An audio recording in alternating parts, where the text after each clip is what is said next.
As the 16th century ended and the 17th began, here in Catholic Rome there was a feeling of jubilation, a sense of rebirth.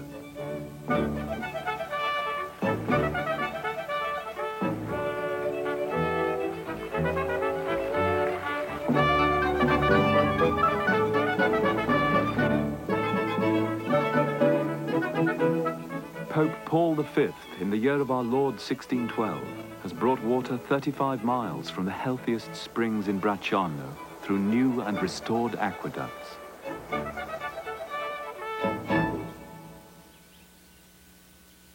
What better way to signal the revival of the ancient grandeur of Rome than to restore its renowned system for bringing water from the distant mountains to the city streets?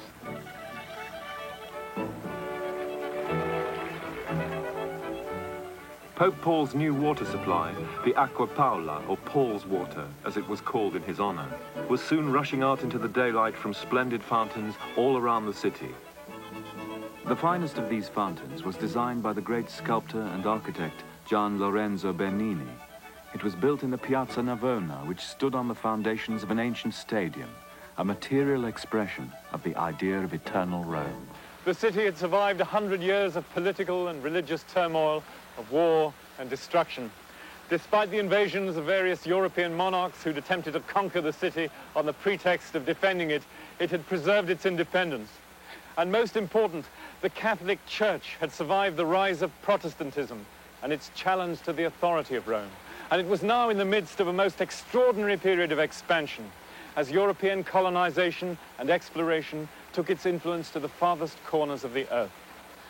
This Roman Catholic renewal, which historians call the Counter-Reformation, was given added purpose and vigor by a remarkable group of visionaries. The Spanish mystic and philosopher Teresa of Avila insisted that everyone could experience intense and personal knowledge of God. Ignatius Loyola, the founder of the Jesuit teaching order, inspired his followers to go out to work with spiritual fervor in the real world. And the missionary Francis Xavier carried to distant India and Japan the message of the Roman Church. To fulfill the needs of the resurgent church, artists and architects from all over Europe flocked into Rome.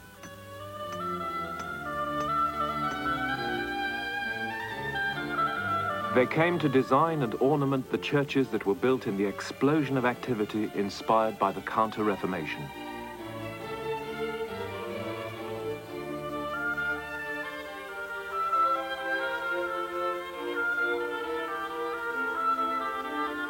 The church reformers called for works of art and architecture that would bring the people into the churches, inspire faith and religious commitment. An artistic revival resulted, and a new style.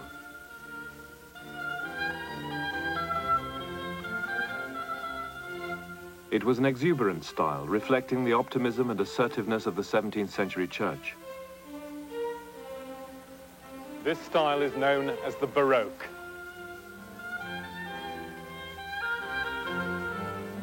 The fresco on the ceiling above our heads was painted by Pietro da Cortona in the 1630s. It decorates the reception hall of the Barberini Palace in Rome, the family home of Pope Urban VIII, a great patron of the arts. To the modern sensibility, molded by the notion that less is more, it may seem merely decorative and probably confusing. But a careful look at this work, done at the height of the Baroque period, reveals a well-thought-out design based on a program or written plan. When Urban looked up at his ceiling, he saw the figure of divine providence stretch her arms to a chorus of maidens who carried the emblem of his family, the Barberini bees. They carried the bees up to the crossed keys of St. Peter, the symbol of the papacy, and to the papal crown. The painting is meant to be read. It tells us that Pope Urban VIII is a great and worthy man, but it also tells us that the ideals of the classical world have been subordinated to the values of triumphant Christianity.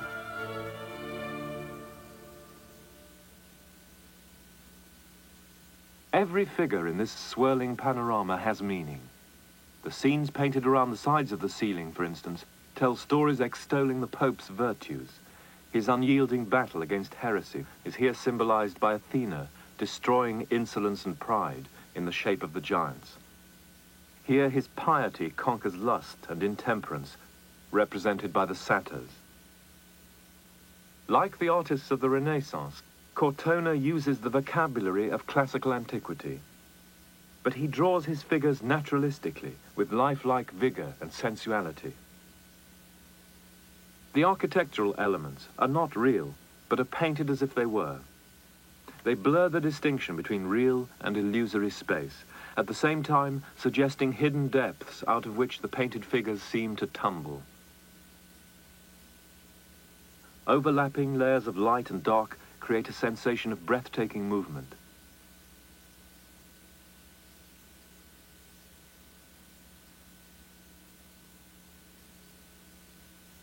In this one ceiling, we have all the elements of the high Baroque style.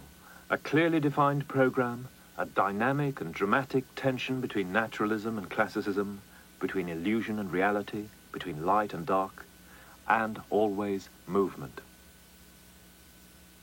Why were Baroque artists concerned with illusion and reality, with light and dark, with movement, time and space? Before the 16th century, the Earth was believed to be the unmoving center of the universe, about which sun, stars, and planets all revolved. The existence of human beings and their salvation was the purpose of the universe. In 1543, the astronomer Copernicus published his work on the revolutions of heavenly bodies. His revelation that the Earth moved around the sun challenged people's perceptions of themselves. The title page of Galileo's book on the solar system shows Copernicus demonstrating to the revered ancient philosophers Aristotle and Ptolemy that their view had been wrong. The Earth was just one of many celestial bodies, all of which obeyed the same impartial laws.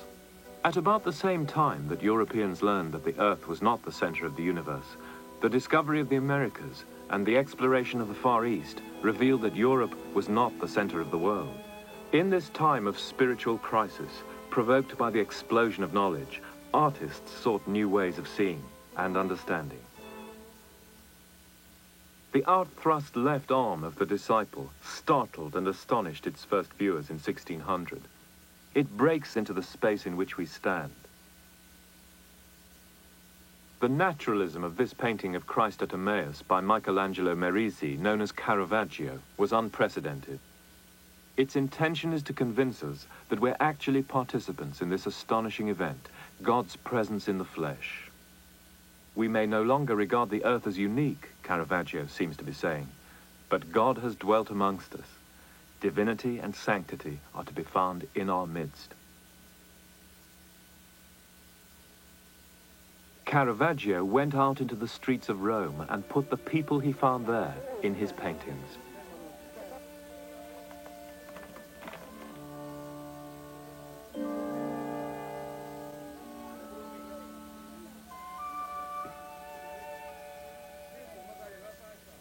He came to Rome from northern Italy in the last decade of the 16th century. A strange, violent, driven man, he was in permanent revolt against authority. Caravaggio was always in trouble with the police. Just around the corner from here, on the Campo dei Fiori, he killed a man in a quarrel and had to flee the city. He was a carouser and a libertine and painted himself that way.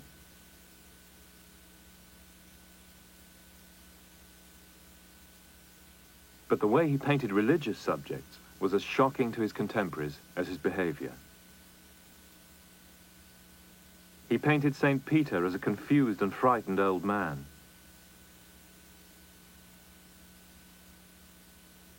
The Virgin in life as a neighborhood housewife. The Virgin in death he painted as a swollen, careworn corpse. The painting was rejected by the monks who commissioned it. Never before had they seen the Virgin Mary represented as dead rather than dying. Caravaggio was rebelling against idealized depictions, such as this Conversion of St. Paul by Taddeo Zuccaro. This was the conventional way in which divine intervention on earth was portrayed, like a fabulous dream. But Caravaggio sought to draw the beholder in, to make the worshipper a participant in the drama enacted on the canvas. In a small chapel in the church of Santa Maria del Popolo in Rome, Caravaggio's Conversion of St. Paul depicts the intrusion of the divine into human life as a real moment, meant to be seen from the perspective of someone kneeling in prayer. A contemporary commented that it looked like an accident in a blacksmith's shop. But Caravaggio, in the spirit of the Counter-Reformation saints, was pleading through his pictures for man's direct knowledge of God. One of the principal devices he used to achieve his purpose was chiaroscuro, the contrast of light and dark in the canvas. Caravaggio rejected the convention of attributing the light source to a radiant divine figure. Here, no divinity is visible. There is no explanation for the light source within the painting. Light just appears and totally overwhelms Paul. Light itself is the presence of God. Darkness is where God is not. Caravaggio was one of the first artistic bohemians. Rebellious, uncompromising, and dissolute, he died at 37. Late in his short life, he portrayed himself as the decapitated Goliath. It's the work of a deeply religious man, depicting his own damnation.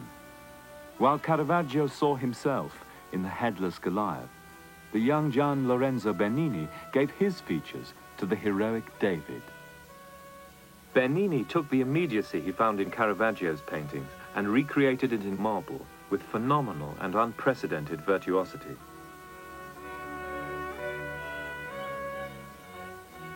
The sculptors of the Renaissance had often treated the David theme. Donatello's David is serenely elegant.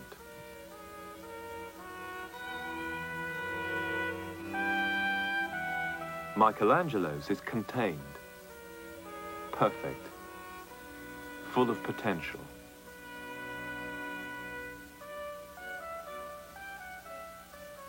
But Bernini's David moves, turns aggressively to confront the observer.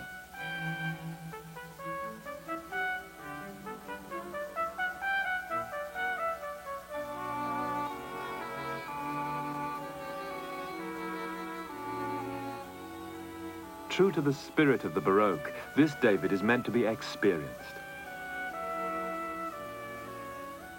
The viewpoint in this case, of course, is that of Goliath. It's said that the Cardinal Maffeo Barberini himself held a mirror to Bernini's face so that the young prodigy could use his own expression of intense concentration as the model for the David. When the Cardinal became Pope Urban VIII, he said to the artist, "It is your good luck to see Maffeo Barberini Pope.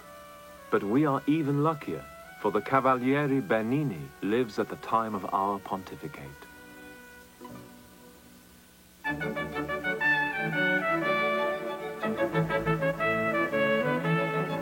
There is scarcely a corner of Rome that was not graced by Bernini's touch.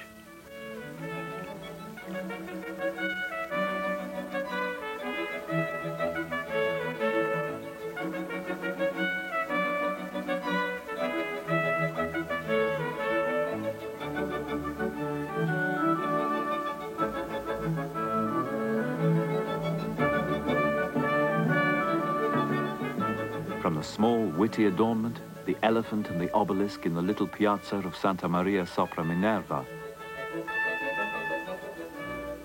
to the vast piazza and its enclosing colonnade in front of the Basilica of St. Peter.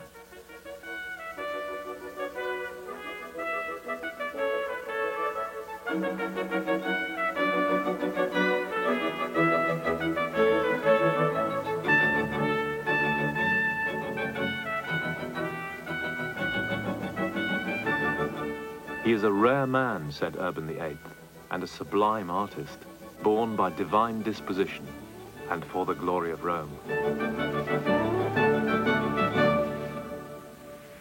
These statements by the great Pope about his favorite artist are significant in two ways. They were prophetic of the prodigious role Bernini would play in his works for Urban and the succeeding popes for a period of 60 years. Rome was transformed into a modern city, replete with public monuments meant not just for the elite, but for everyone to admire and enjoy. The open arms of the vast porticos in front of St. Peter's convey exactly this sense of outreach, beyond the traditional bonds of society, to include every individual in a universal embrace.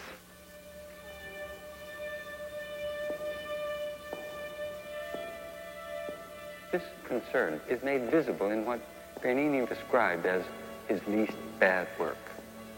The Cornaro family chapel, dedicated to the 16th century Spanish mystic Saint Teresa of Avila, which Bernini created about 1650 in the church of Santa Maria della Vittoria in Rome.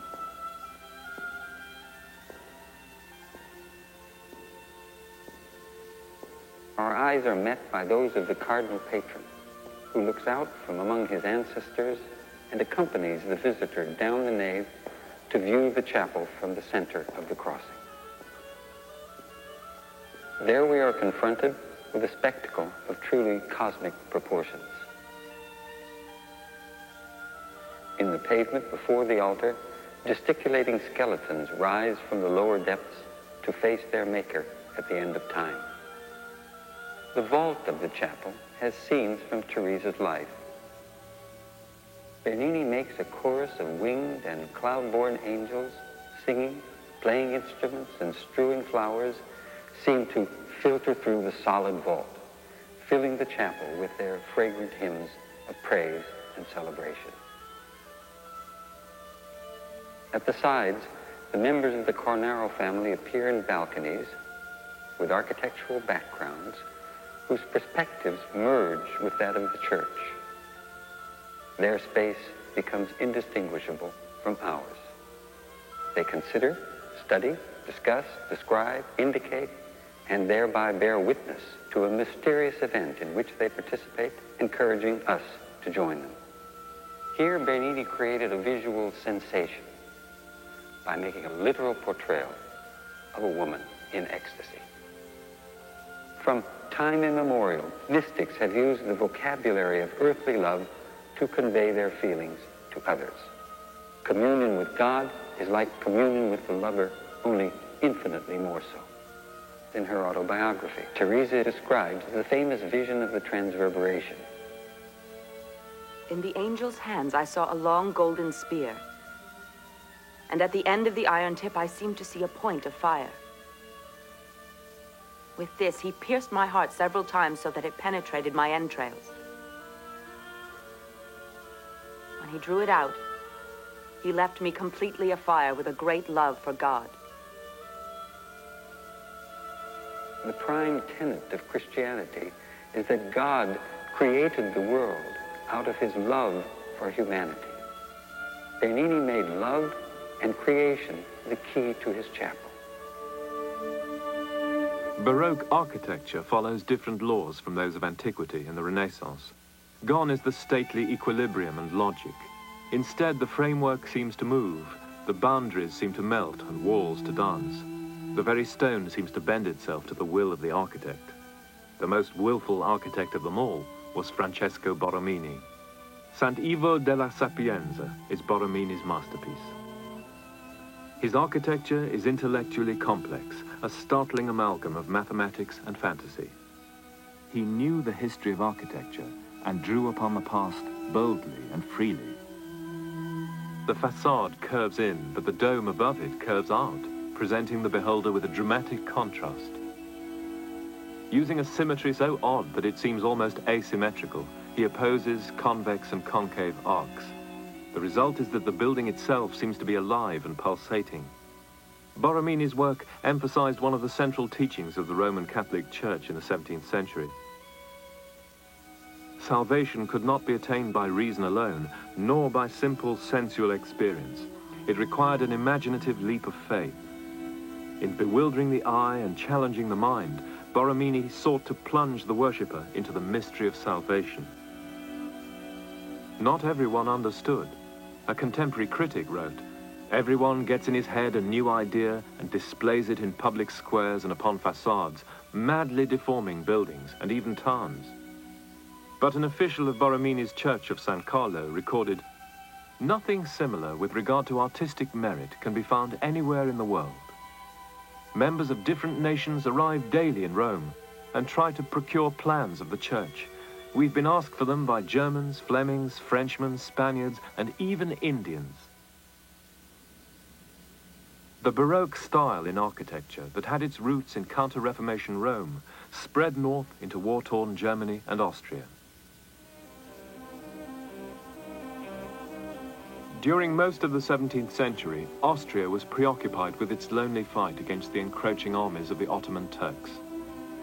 When the Austrians defeated the Muslim Turks at the gates of Vienna in 1683, a new era began. The Habsburg Holy Roman Emperors turned to rebuilding their ravaged land.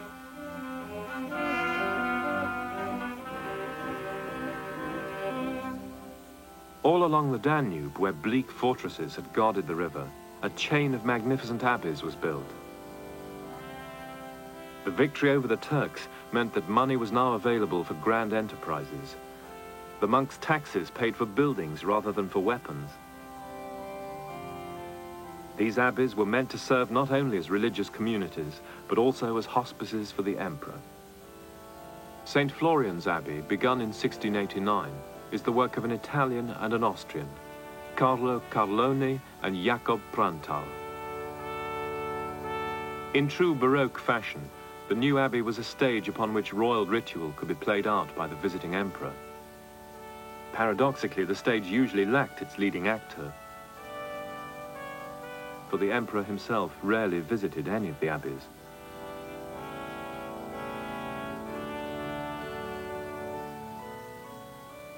But it didn't matter. The object was not imperial housing. It was to make a political point, to bear witness to the unity of Christianity and empire.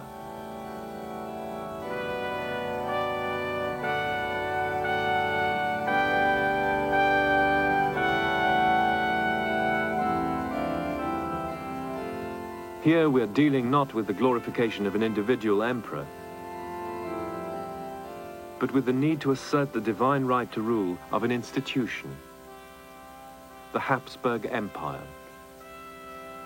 Newly victorious over the Turks, the Austrians believed themselves to be the saviors of Christian Europe. They proclaimed their triumph in their art and in their architecture. The Karlskirche, or Charles Church in Vienna, is an example of the power of the Christian faith to absorb and transfigure many influences. The gabled portico reminds us of the Pantheon.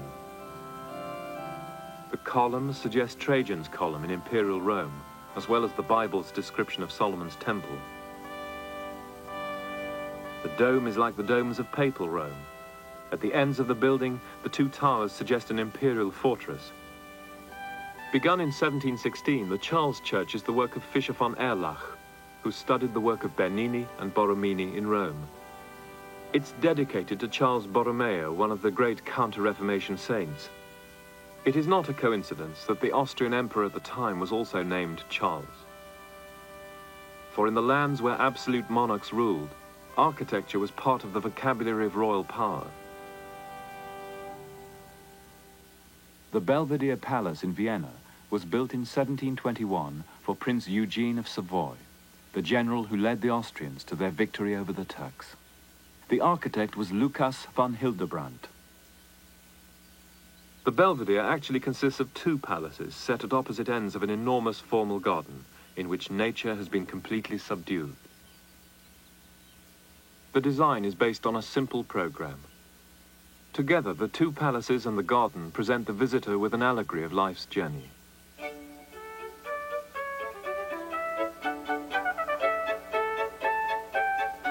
At one end, where Prince Eugene lived, is the lower Belvedere and its gardens, representing the earth. At the other end, where visitors were received, the upper Belvedere, are the heavens. At first, you think you can go directly to the palace. The path appears straight. But you find that you cannot. The grand staircase in the center of the garden reveals itself as you approach to be a cascade, water. You must go to the left or to the right. The garden forces you to be a player in an allegory of the human journey to eternity. The palace faces north, so there's always a shadow on its facade. Like the heaven it represents, you can't read its features until you're very close.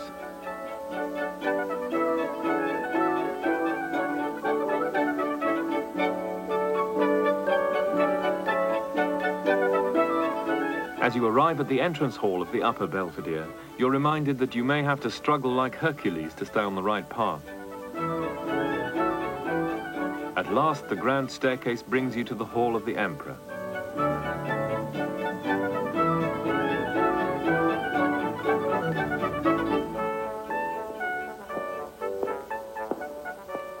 In the end, the journey is worth taking, for if you proceed correctly, you arrive at your goal. This has not been a dismal journey.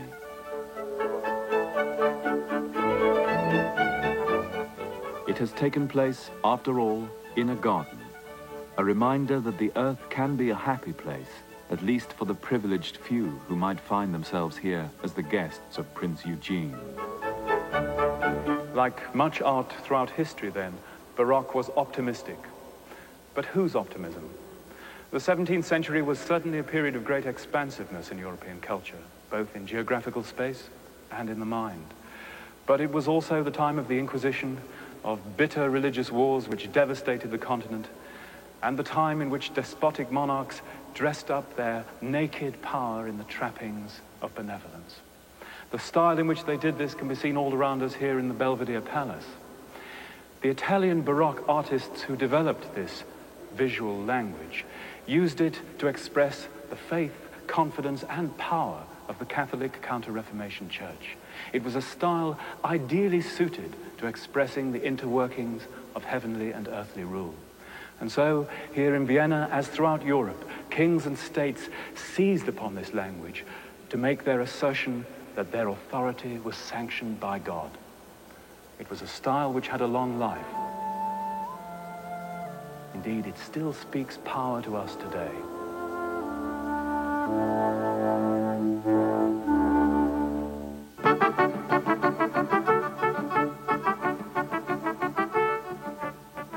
The equestrian portrait, the man on horseback. The standard mode for portraying aristocratic and royal rulers. The ruler powerfully up, the subject safely down. Kings and princes were trained to ride horses in the improbable manner that we see portrayed in equestrian portraits. The idea was that they should be seen to control a rearing horse with just one hand on the reins. Surely such a person could confidently rule and command a kingdom.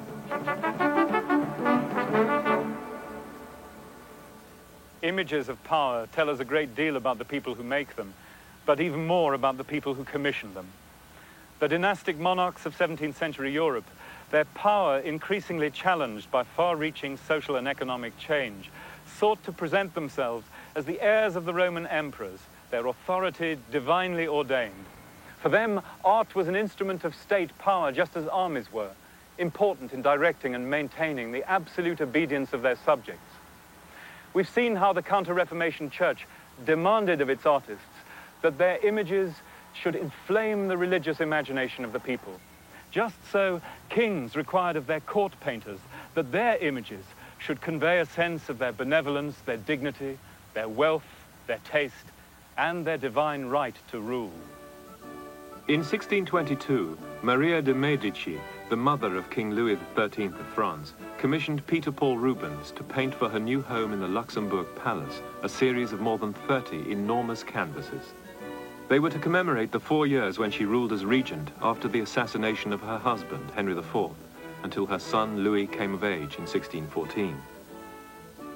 Even though Maria was only the regent and not really the queen at all, Rubens employs the full apparatus of glamour, power, and glory to proclaim the greatness of her rule. Her late husband, King Henry, is shown being carried off to heaven. Yet all the action rushes towards Maria, whose position in the painting is higher than the king's. A little odd, since he is the one on the way to heaven.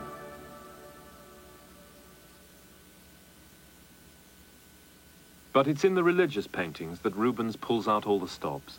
His church paintings, such as the Descent from the Cross in the cathedral at Antwerp, serve the requirements of Roman Catholic Counter-Reformation ideology.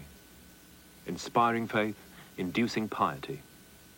The immediacy and individuality of the figures, the use of great circling arcs in the sweeping compositions, his dazzling use of color, all contribute to the heightened emotionalism that was intended to lift the spectator out of the everyday world into a state of exaltation. His works are the most powerful expression of triumphant Christianity.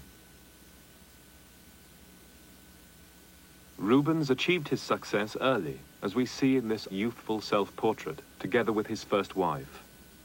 He was the superstar of the art world of the day, the most collected painter of his time, and the most esteemed court painter in Europe, when in 1628 he was summoned to Spain to paint the king. From his capital at Madrid, Philip IV ruled the greatest empire in the world, with dominions stretching from the Philippines to Peru. But bogged down by a long war in the Netherlands, the most powerful state in Europe was about to slip into decline. As so often in history, at a time beset with uncertainty, the arts flourished. Of the painters he met at Philip's court, Rubens was particularly impressed by one, the young Diego Velázquez. Velázquez was an original who would paint a classical subject like the god Bacchus getting drunk with a group of real peasants. Velázquez first drew the attention of the court with his early paintings of simple, unheroic subjects of daily life, what we call genre paintings. They were startling pictures, depicting things never before painted, such as the precise moment at which cooking eggs solidified. Like many of the young painters of his time, Velázquez was profoundly influenced by the naturalism of the Italian Caravaggio. Caravaggio placed miraculous events in a familiar, naturalistic setting. Velázquez fused the real and the mythological to create a new, psychologically penetrating reality.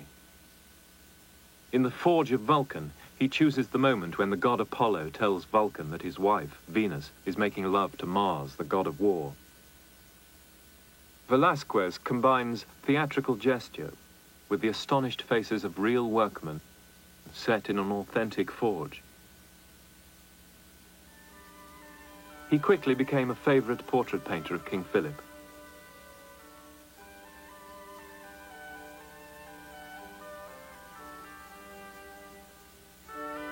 As court painter, Velázquez would make a portrait of one of the royal family. In his studio, assistants then made copies which were sent out to foreign courts. This was an important part of the diplomatic process of the day, especially of the business of finding marriage partners for royal offspring.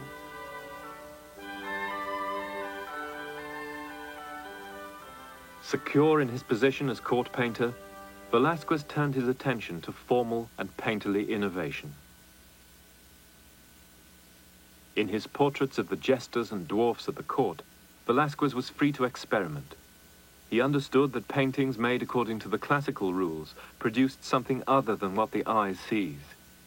The eye cannot focus simultaneously on different planes. Here, Velázquez treats the background to a portrait as a blur. It works the way the eye sees. The boldest and most daring of Velázquez paintings is explored for us by Professor Simon Schama of Harvard University.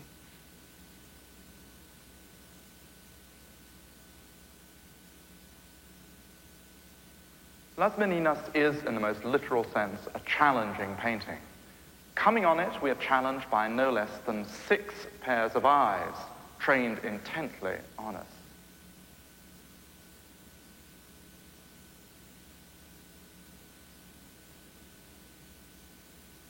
The effect is distinctly unsettling. It's rather as though we'd blundered into a corner of the royal domain where we had no business being. But one pair of eyes and one pair of hands, those of the artist, ensure that once we've strayed into Velázquez's magic box, we can't casually take our leave and move on to whatever else happens to be in the next gallery. Pinned to the spot by the most extraordinary visual conundrum ever painted, our first reaction is probably to find out as best as we can what exactly is going on here. The most incurious explanation, but one we can surely start with, is that Velázquez has offered us an informal glimpse into his working day, producing one of the many portraits he executed of the royal princesses, designed to advertise their desirability in one of the marriages on which dynastic politics so crucially turned. Royal inbreeding had its problems, especially for the Spanish Habsburgs, exaggerating their family trademarks, pop eyes and lantern chin. And as if to compensate for this rather unpromising raw material, Velázquez provided brilliant production numbers, gorgeously costumed, using a daring blob and blotch technique to give the illusion of a dancing light playing on the kind of fabric, satins, silks, and taffetas that would best show them off. What else do we know for sure about this painting? From an account published half a century after Velázquez's death, we know that the scene is set in the royal palace of the Alcazar, in a room set aside for the use of the royal painter, one which he turned into his studio. Velázquez himself had been given responsibility for decorating the palace and installing its paintings, including 2 by Rubens that we can see dimly hanging at the back of the painting. The same account manages to identify nearly everybody in the composition: the 5-year-old princess, the Infanta Margarita, the maids of honors, the Maninas themselves, courtiers and guards. By setting himself down amidst all this royal company, Velázquez, decorated with the knightly cross of Santiago, is staking out a claim to the nobility of his calling in a culture where to be a painter usually precluded being a gentleman. The real subject of Las Meninas is not the royal princess, still less is it Velázquez's social pretensions. The true subject is the art of painting itself. In the course of the painting, Velázquez shows us his whole box of tricks: illusions of space, depth, and perspective. Yet he always withholds from us the exact means by which he executes those extraordinary effects and illusions. Las Meninas really is a conjuring trick of the greatest genius. Like all conjuring tricks, it teases and provokes us by multiplying uncertainties. We can't even be sure of the exact subject matter of the painting on which Velázquez is working and whose surface is actually hidden from us. Perhaps it is not the princess at the front of the painting, but a portrait of the king and queen whose image we belatedly realize is reflected on the mirror of the back wall. Yet in this cunning game between artist and beholder, there is a third possibility, namely that mirror reflection is not actually of the painting, but of the real king and queen, who've dropped by to observe, like royal eavesdroppers, their artist at work. Now, in that case, this would put me in front of the picture plane in the disconcerting position of the shoes of Philip IV. In all likelihood, the painting was meant for the private pleasure of the king alone, and the privileged eavesdropping implied by the reflection would certainly explain all the attentiveness of those gazes directed in different ways at the royal intruder. Yet there really is nothing deferential about this painting at all. In this realm, it is the artist rather than the king who is sovereign. Well, after all these amazing visual fireworks, it comes as something of an anticlimax to learn that Velázquez spent the later part of his life in an almost obsessive quest for gentlemanly status. The snobbery that made him hunger to be a knight of the Order of Santiago may seem degrading to us, perhaps. After all, the nobility of the man lay in his art, which he had taken to undreamt-of levels of sophistication and technical virtuosity. Perhaps our disappointment is just a measure of the huge distance from his culture to ours. His sublimely confident play with illusion and reality, with certainty and uncertainty, seems to make us want to recruit him as a fellow traveler of the modern world.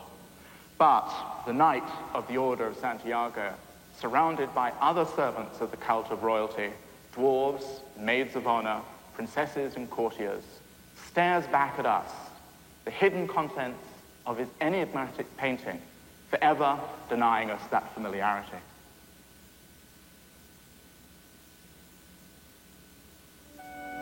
Even more successfully than Velázquez, Rubens played the court game to perfection.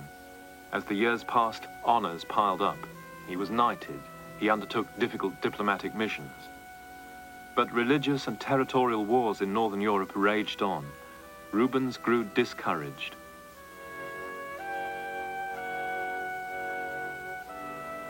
He withdrew from court and public life and went home to the baronial house he owned in Antwerp.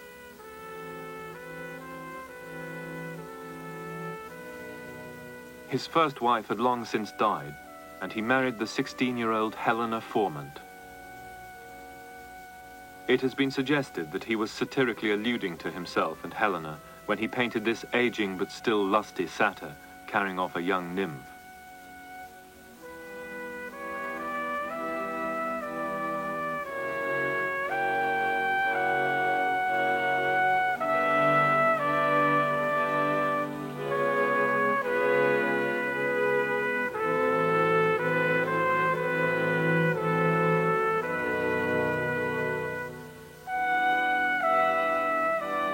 His paintings joyfully and sensually celebrated his love for Helena.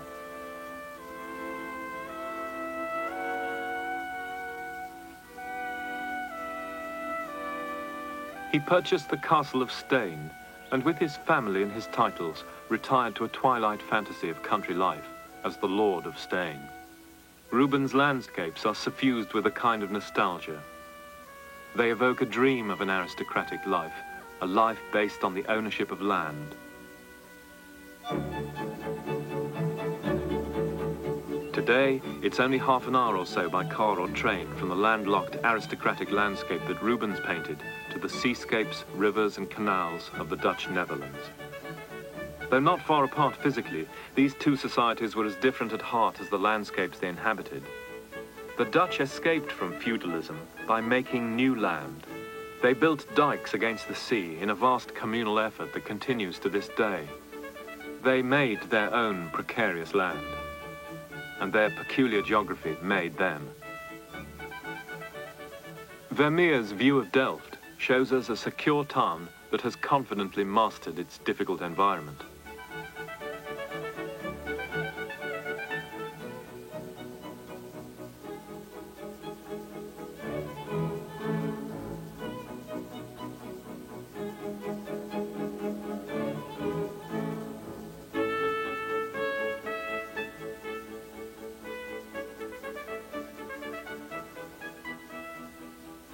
The sea shaped Dutch society.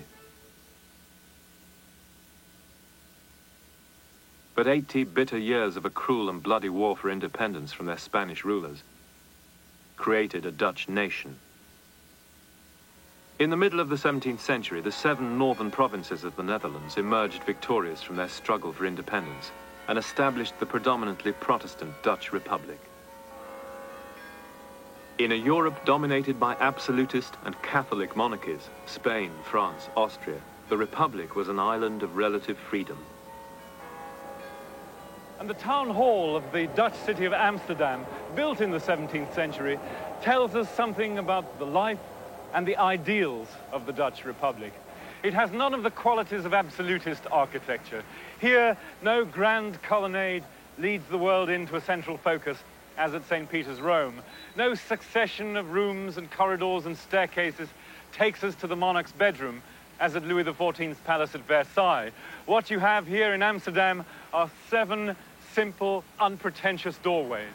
The architecture of the new town hall, then, is an embodiment of the independent political aspirations of the Netherlands, an expression of Amsterdam's sense of itself as a free city at the center of the world. In the 17th century, the Dutch city of Amsterdam was the greatest economic power in the world, a vast marketplace where every kind of goods could be had. Pepper, whale oil, Japanese lacquer, cloth, wine. The Dutch became rich.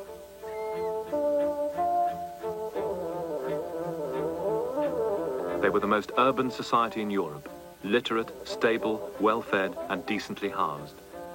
They knew themselves to be fortunate. They strongly identified with the chosen people of the Old Testament, with all that implied about the need for piety and obedience to God's will.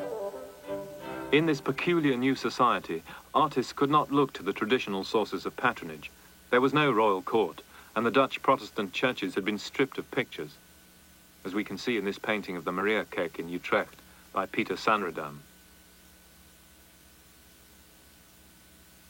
Nevertheless, the Netherlands experienced an explosion in the production and consumption of art. The first mass art market in history arose because, for the first time, ordinary people bought paintings, etchings, and drawings. Artists produced in large quantity for that market. The society was defining itself in the images it produced. The simplicity of these domestic scenes is often deceptive. This still life with trout by Willem Klaszoon Heder, while reassuring the Dutch of the plenty in their lives, also warns them of the remorseless passage of time.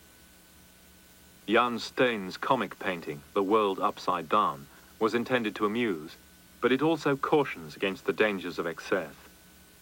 Here, drink and sexual license cause a household to slide into complete domestic disorder.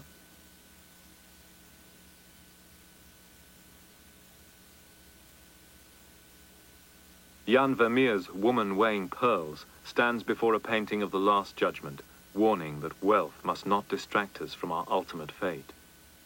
The Dutch genre paintings are not just innocent images of everyday life, but of the problems and moral crises of everyday life. Like other works of the Baroque period, they convey a message. Ja, naar links. Ja, dat is heel mooi. Verder naar links. Oké, iets naar voren. Oké. Die heren achteraan. Group portraits are still important today.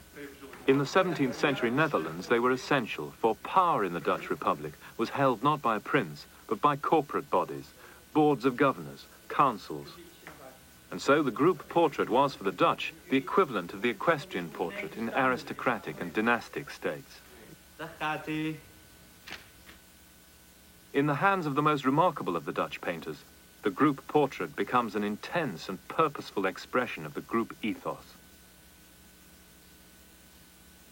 The Night Watch. More has been written about Rembrandt than any other painter in the history of Western art. But if we had to think of one word that would sum up the essence of that art, it would probably be drama. All the elements of Rembrandt's art were put to the service of drama, none more so, perhaps, than light. His use of light was at the opposite extreme from Vermeer's. The Delft painter flooded his figures with an even, serene radiance, so that they sparkled with the intensity of an image caught by a lens. Rembrandt, on the other hand, turned the lights down low, plunging his histories into a theatrical darkness, the better to use his spotlight for dramatic emphasis and expressive brilliance. The painting was one of Rembrandt's most important assignments, but it was also perhaps one of the most difficult. Militia pieces were hard work. In this picture by Nicholas Eliazoon Piquenoy, we can see that they were much like boardroom or team photographs, expressions of the collective spirit. On the other hand, each of the sitters was paying a tidy sum to have his own individual likeness rendered as faithfully and as flatteringly as possible. So, conventionally, they are lined up in front of us in a shallow, elongated space, marked out from each other just by variations in uniform or by gestures of painful artificiality. Rembrandt brushed aside all these compromises. Instead of lining up his figures in a frieze-like format, he scooped out great hollows of recessed space at the back and front of the painting. And this sculpted space really gave Rembrandt the freedom that he needed to deploy his troops with animation. The drastically foreshortened hand of Captain Banin-Kok and the drastically foreshortened halberd, that weapon there, of Lieutenant Reichenberg, give the painting the quality of propulsion, so much movement forward that it almost threatens to trample the beholder with an irresistible onrush of energy. The painter seems to make virtue out of energetic disorder. It is, after all, how the Dutch often like to see themselves, full of dynamism and high spirits. At the same time, Rembrandt did his best to give the group a more soldierly appearance. The figures we see here, loading the musket, shooting it off dangerously close to the lieutenant's hat, blowing the powder away from the top of the gun, all correspond to the warlike values which this group of soldiers still like to believe they embodied. It's a group portrait and a history painting, something that testifies to the reassuring disorderliness of plain citizens. It's really chaos on an epic scale, something which immediately expresses not dumb discipline, but high animal spirits. The boisterous riot of energy, movement, and visual noise that explodes out from its center towards us. In every sense, to give it its correct title, the march out of the company of Frans Banning Cocq. The flair for drama that invests the Night Watch with so much energy carries over into Rembrandt's more intimate work. His portraits go far beyond the mere rendering of facial features and social position. In the eyes of Rembrandt's subjects, we read personal and private history and psychological nuance.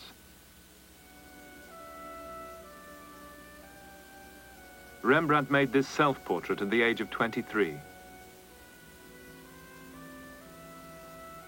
It is Rembrandt's steady, deep, probing gaze, that penetrating look to something beyond the surface, that distinguishes what many consider his greatest work.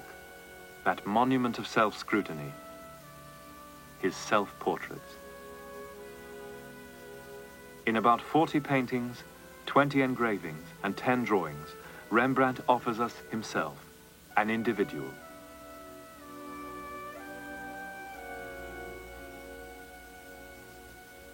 This extended act of self-portraiture was unprecedented in Western art.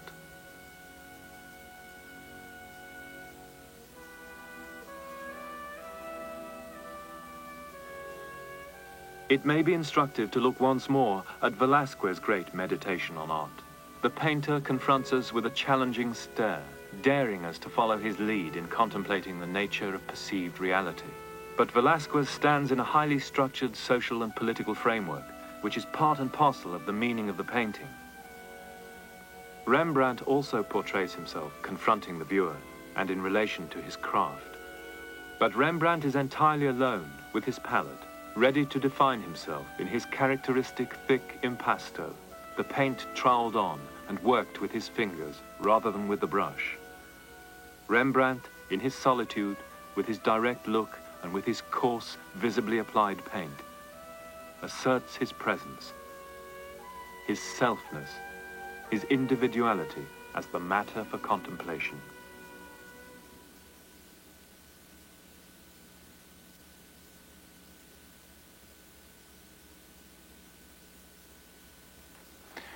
In the story of Western art, the 17th century, the age of Baroque, began through much of Europe in subjection to the ideals of the Italian Renaissance. But by the end of the century, new artistic tastes had developed, new ways of seeing the world. Boldly naturalistic,